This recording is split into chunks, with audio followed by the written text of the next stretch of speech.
Hey, this is Nick Perri. I have the extreme honor to sit today with Mr. Rick Nielsen. Rick has led Cheap Trick to international stardom, inspired millions of people around the world. He's a master guitarist and a master songwriter. Thank you for taking a moment to sit with me and chat today. It was masterfully done. Oh, thank you. Yeah. I want to ask you about songwriting first. For me, guitar playing is, it's big for me. It's been my whole world. But the caveat for that is songs. Songs have always been, for me, like my North Star, right? Mm-hmm. It's all about the song, and that comes first and foremost. So my first question is, when and how did you get into writing songs? And when did you know that, okay, I'm good enough to actually do this? Well, it started out, the bands I was in, to get jobs, you would tell people that you did top 40 or you did the hits of today. We never did, but we used to do B-sides. And the B-sides of the Yardbirds or the B-sides of the Beatles or the Stones or the Who or whatever, they always had good songs. And so we go and play shows and it's like, hey, people say, oh, you really like these songs. Yeah, well, mumble. And I thought, after a while, the B-sides, I said, I could write some stuff that's crappy. And I've proven it now for 50 years. I can write stuff that crappy. And so, I started out learning B-sides. So, it's the same players, doing what they do. The people that we emulated, the people that tried to copy and whatever. And the one song I did, the last time by the Rolling Stones. Mm-hmm. I learned that. I started out as a drummer, but once I moved to guitar, oh yeah, I knew that. So then recently, watching on YouTube, I found out I've been playing it wrong for 50 years. But it was like, I taught myself, and so it's like, I was learning that way. And so learning the B-sides, you still had the same good players. Sure. But you weren't playing what was on the other side. And so then I started writing songs, and I haven't stopped, I've written like maybe 500 or 600 songs, and I can only name about 5 that anybody knows. Yeah, but... So we got some more work to do. Well, I was just going to say, so we were backstage the other night, and speaking of one of those songs, I think, and this is my personal opinion, I think that Surrender is one of the greatest songs ever written. Well, you're one of the smartest guys I've ever talked to. The perfect lyric, melody, the chord progression, to me, it's like the perfect rock and roll pop song. Do you remember the day that you wrote that song? And how? Was it something that came out of nowhere? Was it something that you were working on? I started out with a simple lyric, Mother told me, it's like, Mama never told me there'd be days like this. Like some of the old rock and roll kind of stuff. And it just started from there.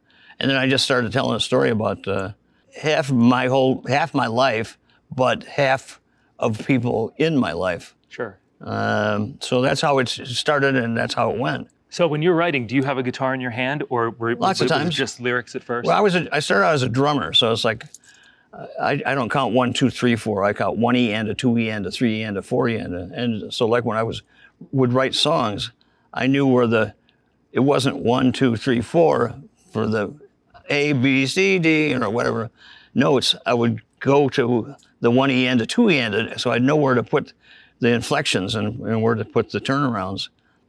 Starting like that, I could write songs without a guitar. So that's what I was trying to get to. It's like, I don't need an instrument to do it. I can do it by mathematics. Interesting. I was a math major, so that helped me. And for almost every song I've ever written, I go back to the Louie, da da da da da da da da. Okay, 1, 3, 5. It's like, sure. So you know where that is, and so for that song I just started writing there. I started with the lyric, and with the melody. I never did like songs that had la la la la la, and then what'd you do? Forget how to write anything? So that was the first time I think I ever used modulating. It started off.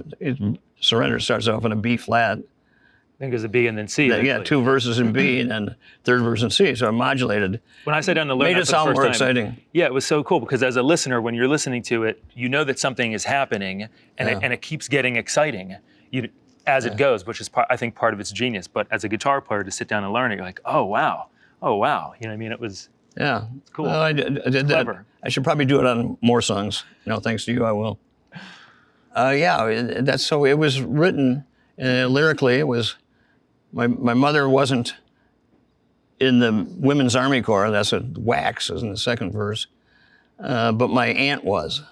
So it was like half what I knew and half of what I've read about or heard about. And that's basically every song I've written.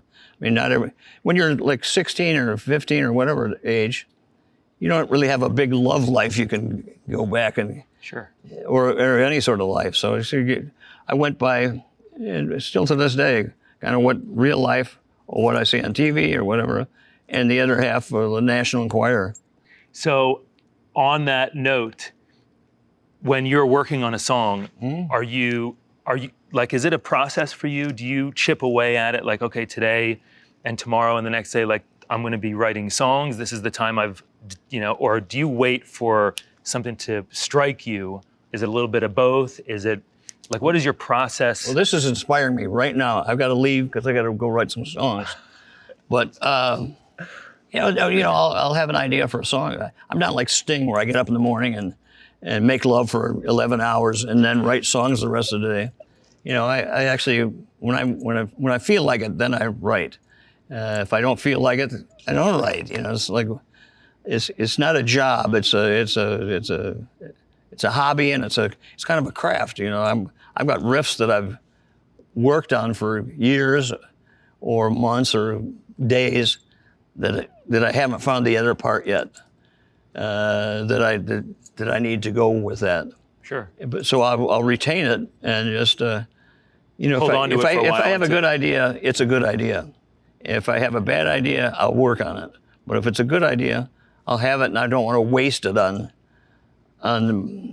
just for the sake of writing a song. Sure. Seems still stupid to me, but obviously with having 20 studio records out and a bunch of live records out, and once again, I can only name about 5 songs that everybody knows. So I got a lot of work to do. I think you're doing all right, my man. So for me, I'm chasing that inspiration. I'm looking at it. I'm trying to find that spark, because when I find the spark, it just seems to flow, right? So whether that's sounds, sometimes I get inspired by gear, and we'll talk about guitars in a minute, but sometimes listening to something, right? You're listening to the radio, or you're listening to something. I can do better than that. Yeah, I can play something that awful. That's kind of the inspiration. So what were you listening to? 2-part question. What were you listening to back in the day that made you want to do this, right? That made you want to follow this path, and because obviously that inspired you to go for it. Well, a bunch of different stuff. Like I said, I started out as a drummer, but my parents were opera singers too. And they also sang religious stuff. My dad sang with Billy Graham, and he was on WMBI in Chicago, a radio station. And that's WMBI's Moody Bible Institute, where both my grandparents graduated from. But I didn't like that music. It was just not me. I mean, I started out, the people that I liked were Sandy Nelson and kind of the Ventures and Gene Krupa and Buddy Rich. And I started out like that, and I had drum sets, and I took lessons from, a couple lessons from Frank Arsenault. He was on Ludwig Records. He was the rudiment king of the world.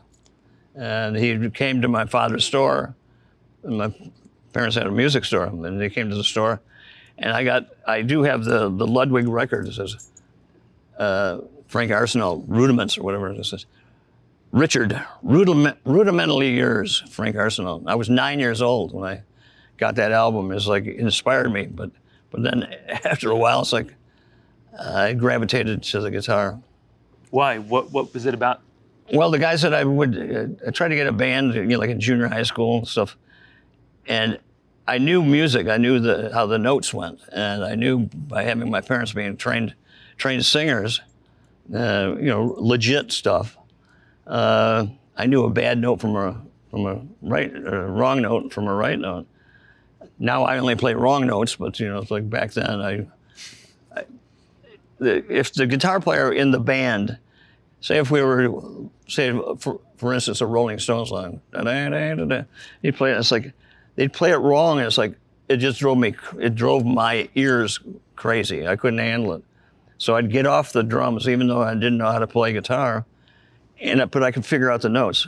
Still to this day I play chords that I don't know what they are, but your ear is leading you. My ear tells me that that's not what I heard on the record. Or what I heard on the radio. So I'd pick it up and I'd fumble around and figure out what it was the guy was supposed to be playing. And after a few times of doing that, I just said, screw this. We can find some other idiot that can count to 4. That's the other drummer. 1, 2, 3, 4. Not the 1-E-end, a 2-E-end, a 3-E-end, a 4-E-end.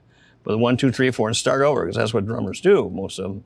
So on the flip side of songwriting, I'm also, as we've talked about, obsessed with guitars, tone, chasing sounds, all this stuff. And for me, the guitar has been my whole life pretty much. It's been a friend of mine. It's been a companion. It's been obviously a tool to do my job. What is it about the guitar per se that, you said a minute ago, you were being led by the ear. So the guitar is a vehicle for you to figure out how things go and how to make things sound the way you want them to sound. But obviously you love guitars and you collect them, and we'll talk about that too. But what is it about the guitar that you love or that has kept you for all these years after leaving my buddies, the Sandy Nelson and Buddy Rich and Gene Krupa and all that kind of stuff, there were others in there too. But then because I was learning guitar, I liked the Ventures. And the Ventures they were all guitars, instrumentals, and it's like, I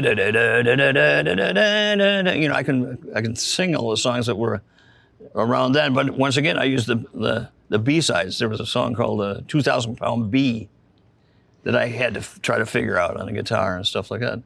And but I found my best playing and best sounding and best smelling were the Les Pauls. And I just always liked how they played. They were usually, nobody had more than one guitar. People would trade in their guitars back in the day. And I don't think I ever bought a new guitar until about 1990 or something like that. Wow. I always bought used ones. They had the Mojo and they were cheaper. And they weren't called vintage, they were called used guitars. Well, this leads me into my next question, because you're very well known for being, a big guitar collector. And I'm wondering how you were so ahead of the curve, because you got into it before it was a thing. Yeah, it wasn't a thing. It was my thing. And it's like I said, not that many people had 2 guitars. They just didn't. They traded them in to get their newest ones. And I always liked getting finding the used stuff. One, it was cheaper, and 2, it was I liked the mojo of it.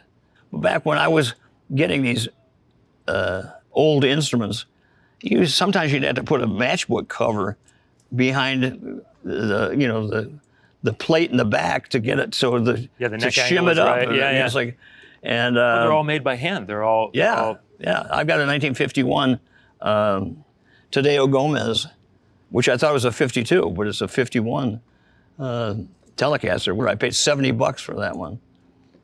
I paid $65 for my first Goldtop too, I paid $65 in '65 for a 55. Wow. Yeah, and I still have it today. I still have the Tadeo. So you didn't Gomez have a too. crystal ball, or you didn't travel back in time in a DeLorean? And cheap, I could afford it. Oh yeah, if I would have done that, think of all the things that I didn't get. One, I'm a musician, so I wasn't supposed to have any money anyhow. But every bit of money I had, I put into things that I liked. So you were leading with the stuff that you wanted to play. And the stuff that I couldn't find. Back then, there was no internet. And so I've got letters that I sent to England asking questions in Melody Maker, the music magazines, of artists asking about their sound or whatever. One was to Roy Wood when he was with The Move, and I wrote a letter. How do you get that sound on your bass for when Alice comes back to the farm? It has this good. Now I know what it is, but it's a Fender with rotosound strings, and like Entwistle played early on. And, it's like, but I was so in. I wanted to know what those sounds were. I mean, there weren't any like guitar player magazine type things where you could get some tips from this and that. You had to do it on your own. So I was nutty enough where I did it. I love this. Yeah. I started out as a coin and stamp collector, and baseball cards were there. You had to, send letters and mail to people. And so I sent it to the one to England, and I got a reply back. I was just going to ask you, did you get a reply? I got a reply back to Rick Nielsen. They spelled my name wrong, which is notorious for me, but it was Richard or Rick. I got the sound like it's signed by Roy Wood. No way. I was inquisitive enough about the sounds, and I didn't even know what a Les Paul per se at the time was when I bought the 55 in '65, because that was like the Rolling Stones were out on Ed Sullivan, and the Yardbirds were like one of my favorites, and it's like, and I got to go see them. I saw the Yardbirds on a Sunday afternoon on their very first tour, and I still have the ticket stubs for it. And I stood right next to Jeff Beck, and it's like, it's like I didn't know that much about that stuff, but I liked how the record sounded, so I wanted to know more. And I was just always inquisitive in that stuff. I went to some of the earlier Rod Stewart with the Jeff Beck group with Rod Stewart and Mickey Waller and Ronnie Wood, and Nicky Hopkins was with them too. Yeah, I love all those records. Yeah, so I went, when I was still in high school, I flew to Cleveland to a place called Le Cave, or The Cave. There were 8 people there to see him. Oh my gosh. And I sat there, it was like spellbound, and the next day I had to go back to school. But, they weren't coming to where I lived, so sure. I had to venture out. You took the initiative. It sounds like the whole theme of this is that you heard things, you were inspired by things, and you took the initiative to learn and go, how can I? Yeah, and I also bought, which crazy if I do it today, I bought the very first used Mellotron to come to the United States. Besides the Beach Boys had one, and CBS TV had one, and I had the third one, and I had it shipped back. And this is the old dual keyboard Mellotron, and I bought that in '68 and had it shipped by boat back to New York, and then driven by truck to Rockford, Illinois. How cool is this? Do you still have it? I sold it because I could buy 2 of the new ones, keep one and sell the other. And I was the distributor for, distributor was me until Dallas Arbiter found out that they could sell Mellotrons.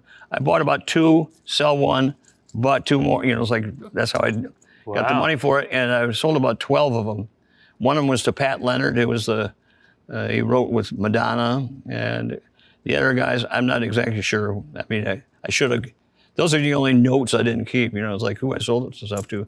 But I bought that in '68, and then I was the distributor until, like I said, until Dallas Arbiter found out that some little knucklehead from Illinois was doing it.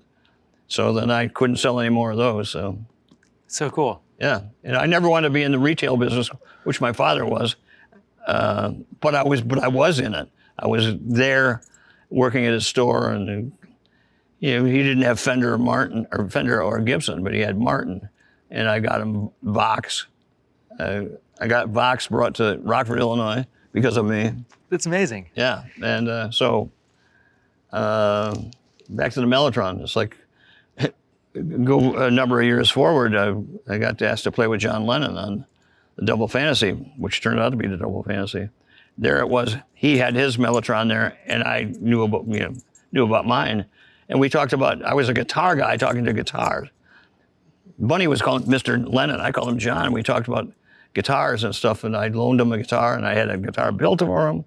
But we talked about Mellotrons because he had one, the Beatles had one, and I had one of the original ones. Because the original one, if you pressed one of the keys, it would play the beginning of Bungalow Bill. Hey,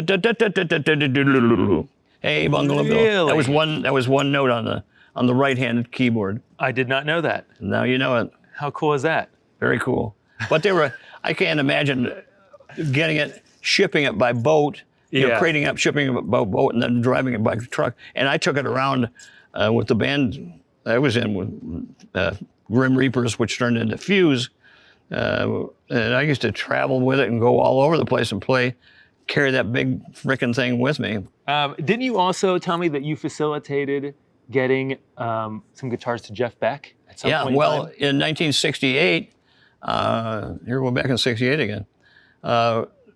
One time, of course, in 65, I saw Jeff Beck with the Yardbirds. A couple years later, I think it was, then I saw him, I went to Cleveland to see him. Then a couple months after that, I went to the Kinetic Playground in Chicago. And it was a dual bill, 2 shows a night. And Jeff Beck had played. He was my favorite guitar player since day one. And right after his set, Jeff had set his guitar up on top of the Marshall stack. His roadie came out to switch for, I think it was 10 years after they were opening for him or whatever it was. And his guitar player, or his tech, picked up this guitar by the body and dropped it, and the head broke off it. And it's like, oh, Jesus. No. I'd been collecting guitars by that time. And I went, it was easier to go backstage back in those days. Like, here's this kid, picture me 100 years ago when I went back there. It's like, I went backstage and I said, Jeff doesn't know, he's my favorite guitar player. I'm Rick Nielsen from, Joe Blow from wherever. And I said, I collect guitars, but you don't know it, but Jeff's guitar just got broken. And I said, I collect guitars and he's my favorite. And if you want to call me, I'd like to help Jeff find a guitar. Okay, here you go, kid. Yeah, blah, blah, blah. About 3 weeks later, I got a phone call. Hey, Rick, is this Rick? Still got guitars? Yeah, hold on.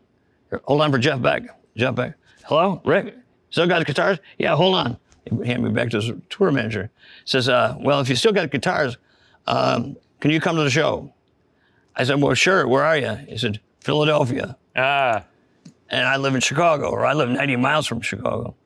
So I've got a friend of mine and myself, I grabbed some of my guitars, and I took about, I can't remember, it was 5 or 6 I took with, and we flew to Philadelphia. But I get there to the show, and it's like, here's Ronnie Wood. He just bought this tea service at the antique store in Philadelphia. And he had a cloth over it. Hey, would you care for a cup of tea? And I was like, and then here's Rod Stewart sitting over here. And here's Jeff Beck. He's, oh, yeah. Oh, is this Rick? Oh, yeah. Oh, here, what do you got? I opened all the cases. And he says, oh, I like that one. He liked the number 91864. I still don't know which one it is, which I'd traded for about 2 months earlier. This is a Les Paul, right? It's a Les Paul Sunburst. It was probably his most famous one. It had a Bigsby on it, and I traded an SG and $25 to get that one. Wow. A 59 91864. And he liked it so much, and he had a Bigsby. He says, I'll probably take this off. And so then I got paid $350. That's about what they were going for, if you could find them. They were hard to find, so it's like $350, so that was fair. I wasn't going to try to make money off of my favorite Jeff Beck. Today I would probably try to make some more money. But we went back to the hotel, and I sat up and played guitar with him at the Holiday Inn in Center City, Philadelphia. The next day, took the other 4 or 5 back with me to Illinois. And he had that one that was, if you know which one it is, it's a beauty. And then he got it stolen. Ugh. So a number of years later, we happened to, I'd gone to see Jeff a number of times to shows, and he's vaguely remembered me and all that stuff. But we were playing together in Tokyo. It was Jimmy Page and Jeff Beck, and Cheap Trick was there as an opening band for an award show. And he's getting ready to play, and he says, oh, I've only got one guitar here. It's like, what happens if I break a string? I said, well, I've already sent our guys back to the hotel, our crew, because we'd already played. And he says, I said, but I'll call my guys. I called my guy. And he drove back from the hotel back to the awards gig. And it happened that I had brought over my Jeff Beck model Telly, Whoa. or Esquire, whatever it is. And I said, well, here you go. And he says, look, history repeats itself. That's truly incredible. Talking about all these guitars, it made me think. So when I was young, I'd done basketball and karate and baseball and all this stuff, and I quit all this stuff. So my parents, when I said I wanted to play guitar, could they? I asked them, could they buy me a guitar? Karate. Get me a guitar. Okay. So they rented me a nylon string classical guitar, but it was a very budget model, let's just say. The action was this high off the board. Yeah, that's the inspiration for learning. Yeah, so it was like, I had every reason to like not want to do it, but the opposite happened. I was completely obsessed. The very first day I got the guitar, I wrote my first song. From that moment on, I've been obsessed. But I remember working, shoveling snow in Philadelphia, shoveling snow, mowing lawns, and eventually I bought my first nice guitar, which was a Gibson SG.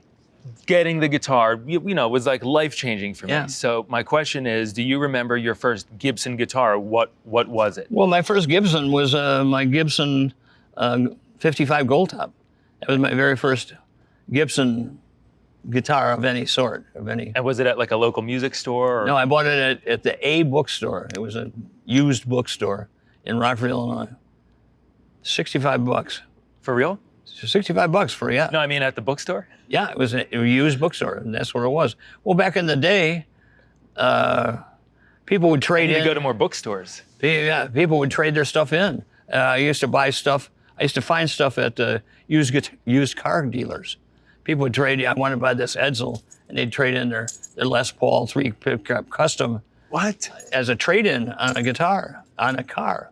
Yeah, I mean, I found stuff like that. I looked around. There were no, like I said, there was no internet. You had to go and hustle. You had to go look around. Every town that I would play in, I'd look in the local paper, used guitar. Okay, used guitar. What is it? Well, it only has 5 strings on it, but it's got this funny thing at the end.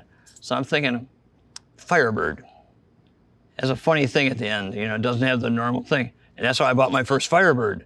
Wow. I bought it from a farmer. I think I paid $75 for that. So this is a bit newer, And I bought another one here in Nashville. I bought a one from at George Groom's. It was beat to shit. And it's like, I saw it and I said, Keith was working there at the time. Keith, I want that. And I got it and I use it every night. I don't have it here, but I use it every night with Cheap Trick. Awesome. It's a beauty. And that's how I found a whole bunch of stuff. That's how I found my Carina. I was just about to say, so we are both fans of Carina. What is it about that wood that gets you? Is it the sound? Is it the look? Is it, I think it's everything. And like I said, the first statement I made on this thing is like, it's got the smell, it's got the mojo, it's like I've got two 258 Explorers. I bought one at George Gruen in 1976, and he was asking $4,000 for it. Well, I didn't have $4,000, but I had other guitars, so I traded to get it, and I still have it to this day with the original case.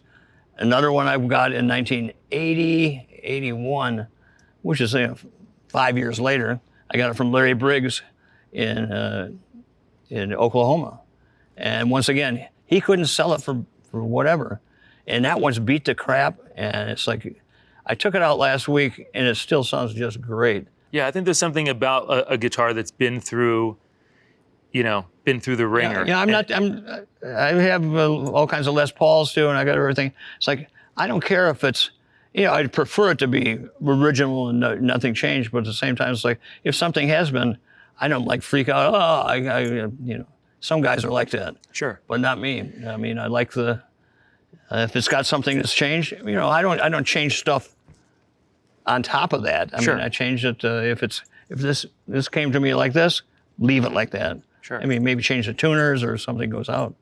But That's like my Firebird, you know, it looks like it came out of like a barn rescue. You know, it had a big chunk of it that's missing that somebody repaired, and it had a tremolo that someone put in it at some point that was repaired.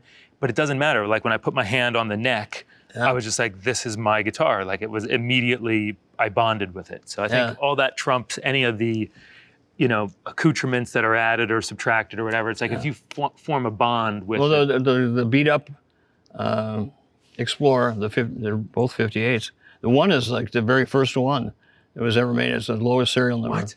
Yeah, 81008 is the one, and the other one is 84579 or 75. I get confused with all the ones that have been lately. I think it's 4579, 4575, whatever. But that one's been. I can barely remember my phone number. I mean, I don't know how you're remembering serial numbers. I don't want your phone number. You're on a desert island. You can only bring one Gibson. Why would I go there? That's ridiculous. Okay. Another question, please. I prefer. I think the Explorer is kind of more my personality, and so I guess I didn't bring any of my personality with tonight. So there we go. But this is a different gig than the Cheap Trick gig. But you know, I like them all. You know, it's like right now, I've owned over 2,000 instruments. I've got about 500 guitars right now, and I have one of the rarest guitars in the whole biz, too. I have a Guild, 1963 Guild Merle Travis. They only made 3 of those, and that's rare. I don't take it out with me, but if I did, I usually let other players play it, because it's like they never get a chance to use it. And I care about what other players. I'm a songwriter more or less than a guitar player. You know, I was more interested in writing songs than practicing, and I still don't practice, so it's like, you can tell every night. I think you're shredding, man. I think you're doing kicking butt. Good. You're young. Back in the day, when you were starting out with Cheap Trick, when you guys were, you know, trying to make a name for yourself and going for it, what touring was like back then? Well, a lot of it's much like today. I mean, you got a fancier van than we had. But we did all right when we were starting out. You know, took us. I got a record contract in 1968, and I didn't put out another record until 1977. So we're called the Overnight Sensations. You know, it's like. Why is that? Why is what? That there is. We were called the Overnight Sensations. Well. You're just working on songs. Yeah, working on songs, and we'll go out and play. It's like we always thought we were good, and we still think we're good. So it's like. That's the kind of attitude you have to have. And we were never afraid to play in front of anybody or follow anybody or open for anybody. And it was just all an experience. In 1977, before our first record came out, Queen needed an opening band. And guess what? Cheap Trick. We did 2 shows with Queen. And they liked us. They'd heard our record before it came out. And they liked us, and so we got to do 2 shows with Queen. Well, because of Queen being so popular in Japan, there was Japanese press at the show, in both shows. One was in Milwaukee, one was in Madison, Wisconsin.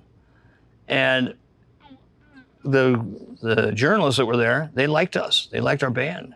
They'd never heard of us. They didn't know who we were. And they liked us so much that after the second show, they asked me if I would write a story for their magazine, Ungang Sanka or Music Life. What's it like touring with Queen? I was like, you know, I'm so full of crap that it's like, I can write about anything. You know, and so I thought, well, okay, I'll write about it. You know, what do I know? Two shows with those guys. You know, and, they were huge. They were huge in Europe, and they weren't so big in the United States at that point, but it's like, so I said I would do it. And then soon after that, in 77, this is the beginning of 77, but we recorded in 76. Our first record came out in 77, right after we played with those guys. And we started getting fan mail, and we started getting our pictures of ourselves, little caricatures inside these Japanese magazines, which we couldn't read. Then our first record came out, and we had a hit song on it, in Japan only, and some airplay. It's like, wow, this is they like us. And then we did the same thing with Kiss. We went out with Kiss for 3 months, and the Japanese press again were there to see Kiss, and they liked us. And before you knew it, we were getting more stuff, and we had a second hit. We had a hit with a song "Clock Strikes 10," ding, ding, ding, ding, ding, ding, ding. You know, it's like, and it was a hit in Japan. It's like, holy cow, we had no hits here in the United States, and barely getting airplay. And once again, the Japanese fans supported us, and the magazines supported us. And so then later in '78, we went to Japan for the first time. And as they say, the rest is history. So that's when you did at Budokan? At Budokan, we did 2 shows at Budokan. We played a bunch of other cities. We took the tapes back to the United States. Jack Douglas, myself, and Bunny. We mixed it in New York. We only mixed half the record because it was only going to be released in Japan only for the Japanese fan club. And it's like, so that's what happened, and it did really well. And we made the Budokan famous, and the Budokan made us famous. But eventually, I mean, it caught, and that helped break you in the States. So Oh, yeah. So what song was it from? Was it "I Want You to Want Me"? "I Want You to Want Me" became a hit off of the Japanese import. It started in Boston at WBCN, and Lenny Collins was the Epic guy, Epic Records, and he, all of a sudden it just took off. It took off all over the world, but it was different from our studio version, which was I'm not a fan of it, but that song was a hit in Japan. But it wasn't in the United States until the live Budokan record. And touring with all these bands, we toured with the Kinks. We did shows with the Who. That was a different thing because we weren't on the same scale as they were. But I had played with the Who in 1968 Wow. in Lake Geneva, Wisconsin, and I played there. I played with that wasn't Cheap Trick. That was the Grim Reapers, which turned into Fuse, where I bought the Mellotron. And I also played there with Frank Zappa and the Mothers of Invention. Wow. And Frank Zappa asked me if we were signed to a record label because he wanted to sign us to Bizarre Records, which was him and Alice Cooper and the GTOs. The whole theme of today that we're talking about, it's taking initiative. It's going out and going like, this is what I want to do, and going and getting it. We're way over, it's way over our league to play with these guys, so let's go. These guys are going to kill us, so what? Let's go. And, we play places now we wish we got killed so we didn't have to go. Because we play from clubs, small clubs, big clubs, to huge stadiums. I mean, we did, one of the biggest shows we ever did was with the Who and AC/DC and a few other bands. 190,000 people at Zeppelinplatz in Germany. And Pete Townsend, I got a picture of Pete Townsend there. Hey, Rick, how'd you get that sound on "I Want You to Want Me" or live at Budokan record? I said, you did live at Leeds. What are you asking me for? Jesus. How did you get that sound, though, at Budokan? I don't know. Well, thank you for taking the time to do this. That's it? That's all the questions. Well, my daughter asked me to ask you one final question. Okay, what's that? She's going to be 7 in a couple weeks. She wants to know what your favorite color is. Checkerboard. Great answer. Rick and Nick. Rick and Nick.